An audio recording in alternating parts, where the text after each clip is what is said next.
बिस्मिल्लाहिर्रहमानिर्रहीम। भाई पंजाबी च गल करांगा ताकि सारिਆਂ ਨੂੰ समझ लगे ते जल्दी च गल होए क्योंकि मीडिया का टाइम भी बड़ा कीमती हुंदा है। सारे इत्थे असीं इकट्ठे होए हैं कि हुकूमत की गुंडागर्दी इन्नी कुछ ज्यादा हो गई है कि गरीब आदमी का जीना मुश्किल हो गया है, छोटी इंडस्ट्री का जीना मुश्किल हो गया है।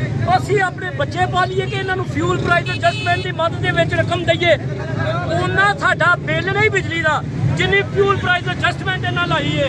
ਸਾਡਾ ਹਕੂਮਤ ਕੋਲੋਂ ਰਾਬਤਾ ਕੋਲੋਂ ਤੇ ਜਿੰਨੇ ਵੀ ਉੱਤੇ ਵਜ਼ੀਰ ਬੈਠੇ ਨੇ ਇੱਕ ਹੀ ਮੁਤਾਲਬਾ ਹੈ ਕਿ ਫਿਊਲ ਪ੍ਰਾਈਸ ਐਡਜਸਟਮੈਂਟ ਨੂੰ ਵਾਪਸ ਲਿਆ ਜਾਏ।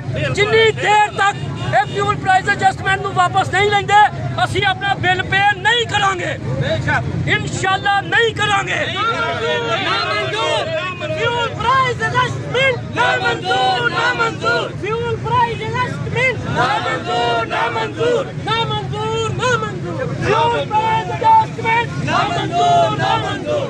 हुकूमत की गुंडागर्दी ना मंजूर, ना मंजूर। हुकूमत की गुंडागर्दी ना मंजूर, ना मंजूर। हुकूमत की गुंडागर्दी ना मंजूर, ना मंजूर। हुकूमत की ना मंजूर। आपका की नाअहली ना मंजूर, ना मंजूर। हुकूमत की गुंडागर्दी ना मंजूर, ना मंजूर। हुकूमत की गुंडागर्दी ना मंजूर, ना मंजूर।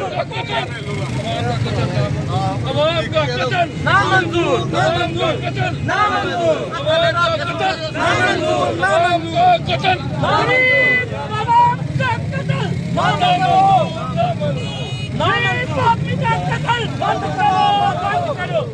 गरीब आदमी का कत्ल बंद करो, बंद करो। गरीब आदमी का कत्ल बंद करो, बंद करो। गरीब आदमी का कत्लेआम बंद करो, बंद करो। गरीब आदमी का कत्लेआम बंद करो, बंद करो। गरीब आदमी का हुकूमत की गुंडागर्दी ना मंजूर, ना मंजूर। हुकूमत की गुंडागर्दी ना मंजूर, ना मंजूर। आपदा की गुंडागर्दी ना मंजूर, ना मंजूर। आपदा की नाअहली ना मंजूर, ना मंजूर। आपदा की नाअहली ना मंजूर, ना मंजूर। आपदा की नाअहली ना मंजूर, ना मंजूर। हुकूमत की गुंडागर्दी ना मंजूर, ना मंजूर। बिल्लां नूं अग लाओ।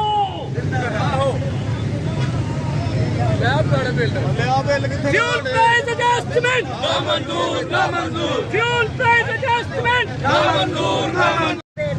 70-80 हज़ार बिल में भुगतने ने कारोबार है कोई नहीं बेच बथेरा सबर करके बथेरा सबर करके सबर करा ना कोई हाल नहीं करने ना कंडा ना रवे मार्च लगा छोटे छोटे बच्चे ने की करिए